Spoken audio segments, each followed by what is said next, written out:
அமைஞ்சிடும், அதனால சொல்ல வரோம். அடுத்து மாண்புமிகு பொதுப்பணித்துறை அமைச்சர் அவர்கள்.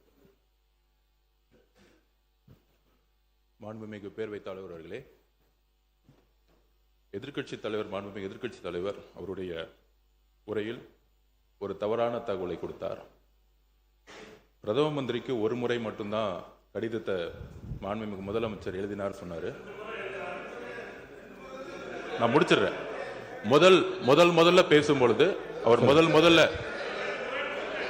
நான் பேசி முடிச்சிடுறேன். அவர் பேசி முடிச்சு தரேன் வாய்ப்பு தரேன். நான் பேசி அவர் பேசி முடிச்சு அந்த வாய்ப்பு தரேன். நான் பேசி முடிச்சிடுறேன். இல்ல இருங்க, அவர் பேசி முடிக்கிட்டு என்ன சொல்றாருன்னு கேளுங்க, அதுக்கப்புறம் பதில் சொல்லலாம். அதுக்கப்புறம் பேசிட்டோம். முதல் முறை பேசும்பொழுது ஒரு முறைன்னு சொன்னாரு, அப்புறம் இருமுறைன்னு சொன்னாரு. அதுக்கப்புறம் விவசாயிகளை சந்திக்கலன்னு சொன்னாரு.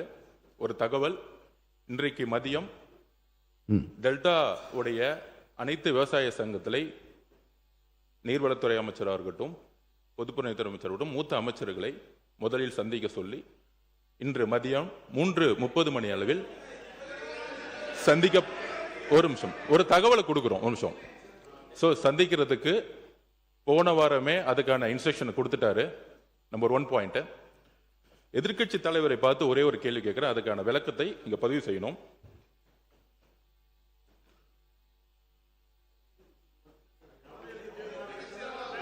கர்நாடக அரசு மேகதாது அணை கட்டுவதற்கான அதாவது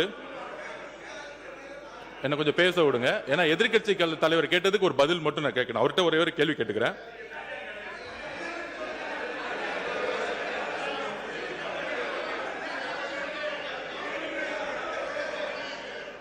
திரு மு.க. ஸ்டாலின் அவர்களின் தலைமையில் நடைபெற்ற திமுக ஆட்சியில் கர்நாடக அரசு மேகதாது அணை கட்டுவதற்கான திட்ட அறிக்கையை கர்நாடக அரசு தயார் செய்த நிலையில் அதை எதிர்த்து உச்ச நீதிமன்றத்தில் தமிழ்நாடு அரசு மனு தாக்கல் செய்தது. அந்த மனுவை உச்ச நீதிமன்றம் 13/11/2025 அன்று தள்ளுபடி செய்தது. தமிழ்நாடு அரசின் மனுவை உச்ச நீதிமன்றம் தள்ளுபடி செய்ததை எதிர்த்து அன்றைய திமுக அரசு மீண்டும் உச்ச நீதிமன்றம் சீராய்வு மனுவை தாக்கல் செய்தது. அந்த சீராய்வு மனுவும் 15/4/2026 அன்று உச்ச நீதிமன்றத்தால் தள்ளுபடி செய்யப்பட்டது. அதையடுத்து மறு சீராய்வு மனுவை அன்றைய திமுக தலைமையிலான தமிழ்நாடு அரசு உச்ச நீதிமன்றத்தில் தாக்கல் செய்தது. தமிழக உரிமையை காக்கும் கடைசி வாய்ப்பாக இருந்த அந்த மனு மீதும் கவனமாக உரிய வாதங்களை வலுவாக முன்னாள் முதலமைச்சர் திரு மு.க. ஸ்டாலின் அவர்கள் தலைமையிலான திமுக அரசு எடுத்து வைக்கவில்லை. அதையடுத்து உச்ச நீதிமன்ற தலைமை நீதிபதி அமர்வு மறு சீராய்வு மனுவை 25/4/2026 அன்று தள்ளுபடி செய்தது. 3 முறை தள்ளுபடி செய்ததுக்கான விளக்கத்தை மாண்புமிகு எதிர்க்கட்சி தலைவர் இங்கு விளக்க வேண்டும்.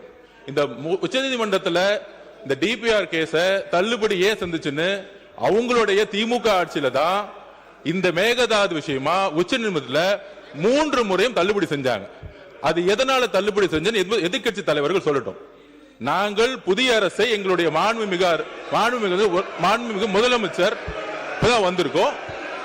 3 முறை உச்ச நீதிமன்றத்தில் திமுக தலைமையான அரசு மேகதாது அப்பீல்ல ஏன் தோத்தாங்கிறத எதிர்க்கட்சி தலைவர் சொல்லட்டும். ஒருத்தர் அவங்க பேச போறாங்க. மாண்புமிகு உறுப்பினர் உட்காருங்க, அவங்க பேசட்டும். யாராவது ஒருத்தர் பேசுங்க.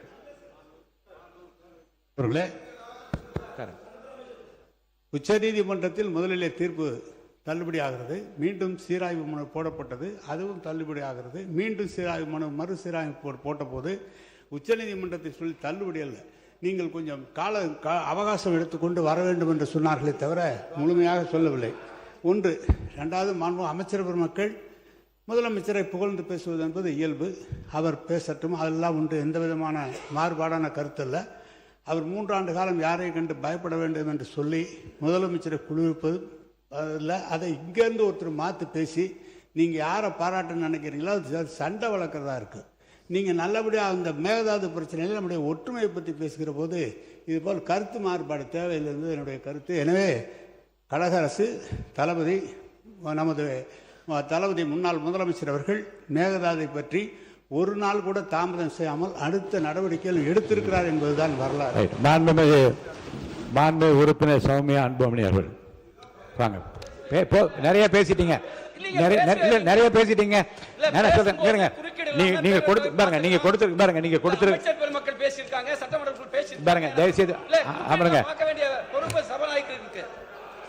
காவிரி ஆற்றின் குறுக்கே கர்நாடகத்தில் மேகதாது அணை கட்டப்படுவதை குறித்து அதை தடுத்து நிறுத்த தமிழ்நாட்டுக்குரிய தண்ணீரை சட்ட ரீதியாக பெற வேண்டிய அவசியம் குறித்து நிறைய பேசிட்டீங்க. இது போதுமானது. மாண்பு உறுப்பினர் சௌமியா அன்புமணி